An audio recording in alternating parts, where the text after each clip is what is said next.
UFC champ Sean Strickland rips reporter Justin Trudeau in wild rant after question over past LGBT remarks. Strickland is set to fight Dricus du Plessis at UFC 297. UFC middleweight champion Sean Strickland is preparing for his UFC 297 fight against Dricus du Plessis on Saturday night, and in the days before the bout, he sparred with a reporter over comments he made a few years ago. The event is set to take place at Scotiabank Arena in Toronto, and the reporter brought up comments Strickland made about having a gay son. The reporter mentioned how he was an ally of the LGBT community and that Toronto has a large gay and lesbian community. Strickland asked the reporter if he was gay and if he had a son who was gay and whether he wanted a grandkid. The reporter said he was not gay, and it would not be a problem if he had a grandson or not. "Well, then you're a weak FING man," Strickland said. "You're part of the FING problem. You elected Justin Trudeau.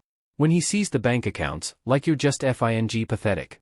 The fact that you have no FING backbone, and as he shut down your FING country and seized bank accounts, you ask me some stupid s like that. Go F yourself. Move the F on, man."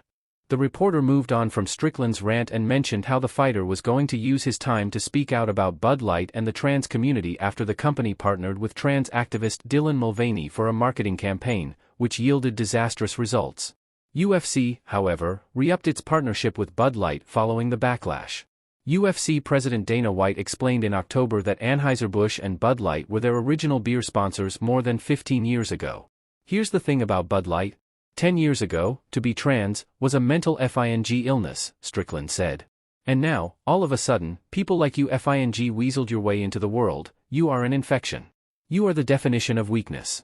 Everything that is wrong with the world is because of FINGU. And the best thing is, the world is not buying your FING bulls, your FING peddling.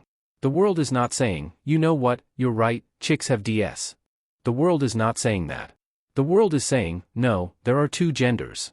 I don't want my kids being taught about who they could F in school. I don't want my kids being taught about their sexual preference. This guy is a FING enemy.